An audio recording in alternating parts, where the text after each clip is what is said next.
నమస్తే. తెలంగాణ రాష్ట్ర ప్రభుత్వం ప్రతిష్టాత్మకంగా చేపట్టినటువంటి పథకంలో ఒకటి ఇందిరమ్మ ఇండ్ల పథకం. ఇందిరమ్మ ఇండ్ల పథకానికి సంబంధించినటువంటి అంశంలో ప్రభుత్వం కీలకమైనటువంటి నిర్ణయాలను తీసుకుంటూ ఉంది.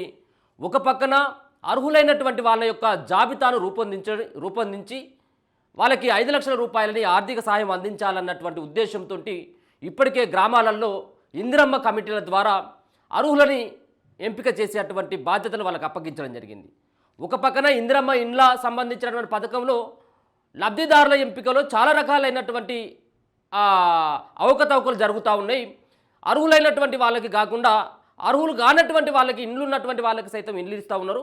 అసలే ఇల్లు లేకుండా గుడిసెలలో ఉంటున్నటువంటి వ్యక్తులకి, అసలే ఇల్లు లేకుండా కిరాయి ఇంట్లో ఉంటున్నటువంటి వాళ్ళకి ఇల్లు ఇవ్వట్లేదు అని చెప్పేసి ప్రధానంగా ఆరోపణలు కూడా వినబడతా ఉన్నాయి. సరే, దాన్ని ఎట్లా ప్రక్షాళన చేస్తారు ఏందనేది తర్వాత విషయం. కానీ సో ఎవరైతే ఇంటికి సంబంధించినటువంటి అర్హులని చెప్పేసి తేలినటువంటి వాళ్ళకి ప్రభుత్వం ఇప్పటికే మేము 4 విడతలుగా పైసలు జమ చేస్తాం, ఒక్కొక్క ఇంటికి 5 లక్షల రూపాయలు ఆర్థిక సాయం చేస్తామని చెప్పిండ్రు. సో ఆర్థిక సాయం ఎట్లా చేస్తారనేది మీకు గతంలో కూడా చెప్పడం జరిగింది. ముఖ్యంగా ఏదైతే ఆ పునాది పూర్తయిన తర్వాత, మనం ఇంటి నిర్మాణం కోసం మొదలు పునాది తవ్వుతాం కాబట్టి ఆ పునాది తవ్విన తర్వాత దాన్ని ఆ పునాది పూర్తి అయిపోయిన తర్వాత 1 లక్ష రూపాయలని ఆర్థిక సహాయాన్ని ఆ లబ్ధిదారు యొక్క అకౌంట్లలో వేసేటువంటి ఆ ప్రక్రియ కొనసాగుతుంది. ఇదంతా కూడా అధికారులు వాళ్ళు ఫోటోలు తీసుకుని దాని తర్వాత అప్లోడ్ చేసుకున్న తర్వాత 1 లక్ష రూపాయలు పునాది తీసుకున్న తర్వాత వస్తాయి. దాని తర్వాత గోడలు నిర్మాణం చేసుకున్న తర్వాత, పూర్తిగా గోడలు నిర్మాణం చేసుకున్న తర్వాత ఇంకా 1,25,000 రూపాయలు ఇస్తారట. 1,25,000 రూపాయలు రెండోసారి. మూడోసారి ఆ స్లాబ్ దశలో ఉన్నప్పుడు మూడో విడతగా 1,75,000 రూపాయలు ఇస్తారు. దాని తర్వాత మొత్తం ఇల్లు కంప్లీట్ అయిపోయింది, బాత్రూమ్ ప్రభుత్వ నియమ నిబంధనల ప్రకారం గోడలు కట్టుకొని ఇల్లు కట్టుకొని స్లాబ్ లెవెల్ పూర్తయిపోయి మొత్తం ప్రభుత్వం సంబంధించినటువంటి ఏవైతే గైడ్లైన్స్ ఉంటాయో ఆ గైడ్లైన్స్ ప్రకారం నిర్మించుకున్నారు అని చెప్పేసి అధికారులు ధృవీకరించిన తర్వాత మిగతా ఉన్నటువంటి 1,00,000 రూపాయలు ఆ యొక్క లబ్ధిదారుని యొక్క అకౌంట్లో ఇస్తారు. సో 4 విడతలుగా 5 లక్షల రూపాయలను ప్రభుత్వం అకౌంట్లో వేయాలని చెప్పేసి భావిస్తుంది. సరే, దీంట్లో ఇంకొక తిరకాస్తు కూడా కనబడతా ఉన్నది. ఒక పక్కన 5 లక్షల రూపాయలు మీరు ఇచ్చేటువంటి డబ్బులు వాళ్ళకు నేరుగా మీరు అన్నటువంటి ప్రకారం ఇచ్చినట్టయితే ఉంటే వాళ్ళు సిమెంట్ బస్తాలు ఎక్కడ తక్కువ ఉంటే అక్కడ తెచ్చుకుంటారు, లేకపోతే ఉన్నట్టయితే ఉంటే స్టీల్ ఎక్కడ తక్కువ ఉంటే అక్కడ తెచ్చుకుంటారు. అయితే ఇప్పుడు ప్రభుత్వం ఏం చేస్తూ ఉందంటే కొత్తగా ఇందిరమ్మ ఇండ్లకు సంబంధించినటువంటి విషయంలో 320 రూపాయలు 340 రూపాయలు ఉన్నటువంటి సిమెంట్ బస్తా, దాంతోపాటు స్టీల్ ధర కూడా మరి ఎక్కువ స్థాయిలోనే ఉన్నది, మరి టన్నుకి 55,000 దాకా ఉన్నది. దీన్ని తగ్గించి లబ్ధిదారులకు అందించాలన్నటువంటి ప్రయత్నం చేస్తూ ఉన్నది.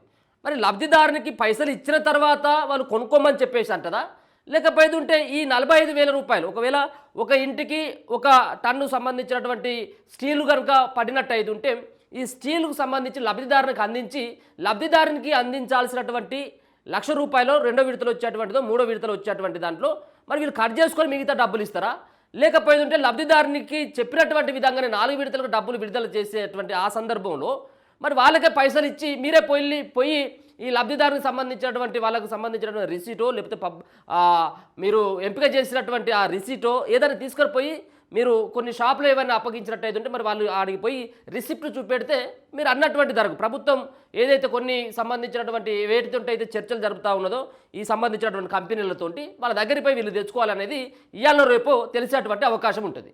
అయితే దీంట్లో ఇంకొక రకమైనటువంటి ప్రశ్న తలెత్తుతూ ఉంది. దీంట్లో దళారులు దూరిపోయి ఈ స్టీల్ ధర ఇంత ఉన్నది, సిమెంట్ ధర ఇంత ఉన్నదని చెప్పేసి వాళ్ళు కొల్లగొట్టేందుకు ఇంకా ఈ డ్రామాలు ఆడుతూ ఉన్నారు అనేది కొంత ప్రచారం కూడా అవుతూ ఉన్నది. సో ఒక పక్కన లబ్ధిదారునికి మేలు చేకూర్చాలన్నటువంటి ప్రయత్నం చేస్తున్నాం అనేది ప్రభుత్వం యొక్క వాదన. కాదు ఇలా దళారులు జొరబడి ఈ సిమెంట్ కంపెనీలకు స్టీల్ కంపెనీలకు లాభం చేకూర్చేటువంటి విధంగా వీళ్ళకు కమిషన్ రావాలన్న ఉద్దేశంతో ఈ విధంగా చేస్తూ ఉన్నారని రెండు రకమైనటువంటి వాదనలు అయితే వినబడతా ఉన్నాయి.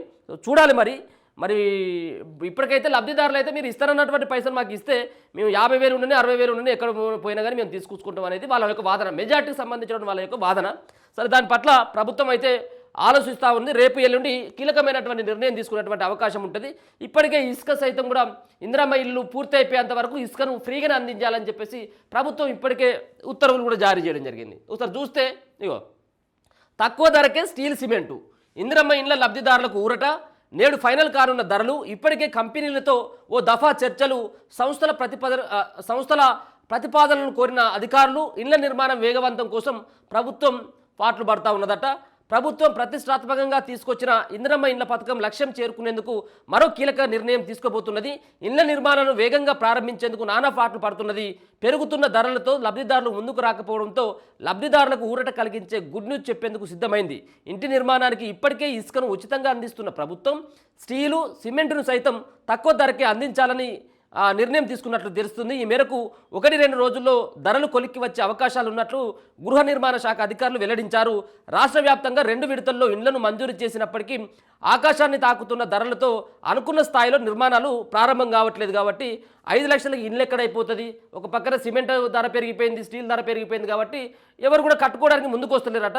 అందుకోసం అని చెప్పేసి కొంత ఇటువంటి ఊరట ఇచ్చేటువంటి అంశాలు, సిమెంట్ ధర తగ్గిందనో లేకపోతే స్టీల్ ధర తగ్గిందని కొంత వాళ్ళకు ఉపశమనం కలిగించేటువంటి అంశాలను వాళ్ళు పరిగణలోకి తీసుకుంటే ఎక్కువ మొత్తంలో కట్టుకుంటారు అన్నటువంటి ఉద్దేశంతో ఇటువంటి వాటిని తీసుకొస్తుంది ప్రభుత్వం అనేది ఒక వాదన. ఇక ఇసుక ఫ్రీ 1,00,000 లోను. ఇంటి నిర్మాణం పూర్తయ్యే వరకు ఇసుకను ప్రభుత్వమే అందించనుంది. అలాగే బేస్మెంట్ స్థాయి వరకు నిర్మిస్తేనే 1,00,000 బిల్లు ఇస్తామని చెప్పడంతో చాలామంది వెనుకడుగు వేశారు. 1,00,000 వెచ్చించి ఇల్లు నిర్మాణం ప్రారంభించే పరిస్థితిలో చాలా వరకు లేరు. దాంతో వారందరి కోసం ప్రభుత్వం ఎస్హెచ్జి మహిళా సంఘ గ్రూపుల ద్వారా 1,00,000 లోన్ తీసుకునేందుకు ఆదేశాలు ఇచ్చింది. ఈ లోన్ తీసుకుని బేస్మెంట్ స్థాయి వరకు నిర్మాణం పూర్తి చేసుకునే వెసులుబాటు కల్పించింది.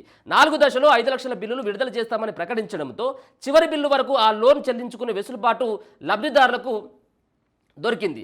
దాంతో ఇంటి నిర్మాణాలు ప్రారంభించేందుకు చాలామంది లబ్ధిదారులు ముందుకొచ్చారు. అయితే ముందుగా పునాదులు తోమి ఉన్నటువంటి రాయో లేకపోతే సిమెంటు ఇంకా వేరే వేరే తెచ్చుకోవాలంటే మేస్త్రీలకు ఇవ్వాలంటే ముందుగా 1,00,000 రూపాయలు మనం పెట్టుబడి పెట్టుకోవాలి ఫస్ట్. మరి ఆ 1,00,000 రూపాయలు కావాలంటే ఫస్టే 1,00,000 రూపాయలు లేవు. కాబట్టి ఒక వెసులుబాటు ఇచ్చింది. మహిళా డ్వాక్రా గ్రూపులు ఏవైతే ఉన్నాయో దాని ద్వారా లోన్లు తీసుకొచ్చుకున్నటువంటి ఆ వెసులుబాటు ఇవ్వడంతో కొంతమంది ముందుకు వచ్చినట్ట. సో అది కూడా కొంత ఇండ్లకి ఉపయోగపడుతుంది అనేది తెలుస్తుంది. ఇక తక్కువ ధరకు స్టీల్ మార్కెట్లో స్టీల్, సిమెంట్ ధరలు మండిపోతున్నాయి. దాంతో చాలామంది లబ్ధిదారులకు తలమించిన భారం అవుతున్నది. ఫలితంగా రాష్ట్ర వ్యాప్తంగా ఇళ్ల నిర్మాణం అనుకున్న స్థాయిలో జరగడం లేదు. అందుకే ధరల భారం నుంచి లబ్ధిదారులను తప్పించేందుకు ప్రభుత్వం కొత్తగా ఆలోచన చేసింది. లబ్ధిదారులకు ఊరటనిచ్చే చర్యలు చేపట్టింది. ఇంటి నిర్మాణానికి అవసరమైన సిమెంట్, స్టీల్ ధరలను తగ్గించేందుకు ప్రభుత్వం నిర్మాణ సంస్థలతో చర్చలు జరుపుతున్నది. ఇప్పటికే వారితో ఒక దఫా చర్చలు ముగియగా నేడు మరోసారి వారితో చర్చించనున్నట్లు తెలిసింది. మార్కెట్ ధరల కన్నా తక్కువగా సరఫరా చేసేందుకు ప్రతిపాదనలు కోరింది. నేడో రేపో దీనిపై ఒక నిర్ణయం తీసుకునే అవకాశం ఉంది. కాగా ఇందిరమ్మ పథకం కింద రాష్ట్ర వ్యాప్తంగా 20 లక్షల ఇండ్లు నిర్మించాలని ప్రభుత్వం లక్ష్యంగా పెట్టుకుంది. అందులో భాగంగానే ఇటీవల పరిశ్రమల ముఖ్య కార్యదర్శి సంజయ్ కుమార్, పరిశ్రమల ఇన్ఛార్జ్ కమిషనర్ మల్సూర్, గృహ నిర్మాణ సంస్థ ఎండి పివి గౌతమ్, ఇటీవల స్టీల్, సిమెంట్ సంస్థల ప్రతినిధులతో కూడా వాళ్ళు చర్చలు జరిపినట్టు ఇలా మరొకసారి సమావేశం అయితే అయ్యేటువంటి అవకాశం ఉన్నట్టుగా తెలుస్తుంది. ఇక 260కే సిమెంట్ వస్తుందట. ప్రస్తుతం బహిరంగ మార్కెట్లో సిమెంట్ బస్తా ధర 320 ఉన్నది. ఇందిరమ్మ ఇండ్ల పథకం కోసం 260కి సరఫరా చేయాలని అధికారులు ఆయా సంస్థల ప్రతినిధులను కోరారు. బల్క్గా సేల్ ఉండడంతో ఆ ధరతో సప్లై చేయాలని విజ్ఞప్తి చేశారు. అలాగే మార్కెట్లో స్టీల్ ధర టన్ను ధర 50,000 నుంచి 55,000 ఉన్నది. ఇందిరమ్మ ఇండ్ల కోసం 47,000కు సరఫరా చేయాలని కోరినట్టు తెలిసింది. ఒక్కో ఇంటికి 180 సిమెంట్ బస్తాల చొప్పున ఈ ఏడాది 4,50,000 ఇండ్లకు 9 మిలియన్ టన్నుల సిమెంటు, ఒక్కో ఇంటికి 1,000 అంటే 1,500 కిలోల ఉక్కు చొప్పున 1.5 లక్షల మెట్రిక్ టన్నుల ఉక్కు అవసరమని అధికారులు కంపెనీ ప్రతినిధులకు వివరించారు. రాబోయే 5 సంవత్సరాలలో రాష్ట్ర వ్యాప్తంగా 20 లక్షల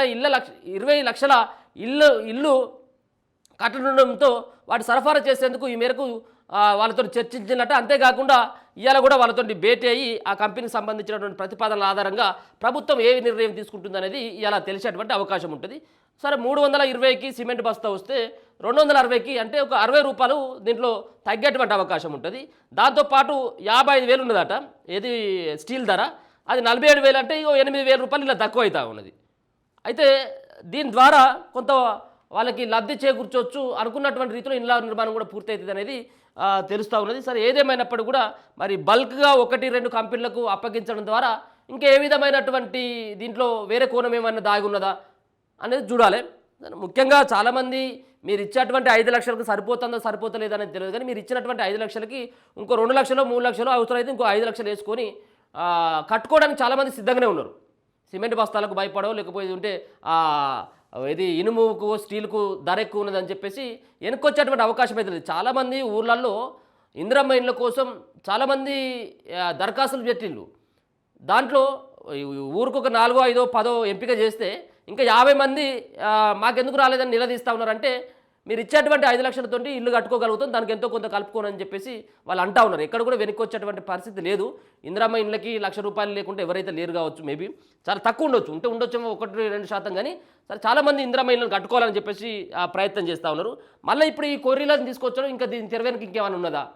ఏది ఈ స్టీల్ ధర ఎంత ఉన్నది, సిమెంట్ ధర ఇంత ఉన్నది, ఈ కంపెనీలతో ఈ అంతెందుకు, మీరు ఇస్తారన్నటువంటి ₹5,00,000 పునాది పూర్తి అయిపోయిన తర్వాత ₹1,00,000, గోడల నిర్మాణం అయిపోయిన తర్వాత ₹1,25,000, స్లాబ్ దశలు ఉన్నప్పుడు ₹1,75,000, మొత్తం ఇల్లు నిర్మాణం అయిపోయిన తర్వాత ₹1,00,000. మీరు అనుకున్నటువంటి 4 విడతల్లో మీరు డబ్బులు ఇస్తే అయిపోతుంది. అసలు ఇంకొక విషయం ఏంటిదంటే దీంట్లో ప్రత్యేకంగా నియోజకవర్గానికి 3,500 ఇండ్లు బడ్జెట్లో పెట్టింది 6,000 కోట్లు పెట్టిల్లు. ఏది ఇందిరమ్మ ఇండ్లకు సంబంధించినటువంటి వారు. మరి ఇందిరమ్మ ఇండ్ల దానికోసం 3,500 ఇండ్లు నియోజకవర్గానికి పెడితే 6,000 కోట్లు ఎక్కడ సరిపోతాయి? ఇది ఒక ప్రశ్నే. ఇది చూద్దాం మరి. ఏదో షాట్ల తవుడు పోసి ఇంకేదో చేసినట్టుగా చేస్తారా లేదనేది చూడాలి. మరి ఈ ఊరికి 4-5 ఇచ్చి మిగతా చేతులు దులుపుకున్నటువంటి కార్యక్రమం సరే ఏదేమైనప్పుడు కూడా గత ప్రభుత్వం కంటే కొంత నయంగానే చెప్పుకోవచ్చు ఈ ఇండ్లకు సంబంధించినటువంటి విషయంలో. గతంలో డబుల్ బెడ్రూమ్ కట్టిస్తా, కొడుకు వస్తే ఎక్కడ పడుకుంటాడు, బిడ్డ వస్తే ఎక్కడ పడుకుంటాడు, కోడి పిల్లని ఎక్కడ కమ్ముతావు, గొర్రె పిల్లని ఎక్కడ కట్టేస్తామని చెప్పినటువంటి కేసీఆర్ కంటే సో ఊరికి ఒక 10 ఇండ్లన్నా కానీ కట్టిస్తే ఇది ఒక గొప్ప నిర్ణయమే. ఇది ఎక్కడ వచ్చినాయి? ఊరికొక ఇల్లు కూడా లేదు. ఆ 10 సంవత్సరాల కాలంలో కట్టినటువంటి ఇల్లేమో కొన్ని కూలిపోయేటువంటి దశగా వచ్చినాయి. ఏది మన వాళ్ళకు ఇళ్ళల్లో పాలు పొంగించుకున్న తర్వాత కేవలం 15-20 రోజులలో కూలిపోయినటువంటి ఇండ్లు ఉన్నాయి. సో అటువంటివి కూడా ఉన్నాయి. సో ఇది గొప్ప నిర్ణయమే, కానీ మరి ఇది ఏ విధంగా ముందుకు పోతుంది అనేది చూడాలి.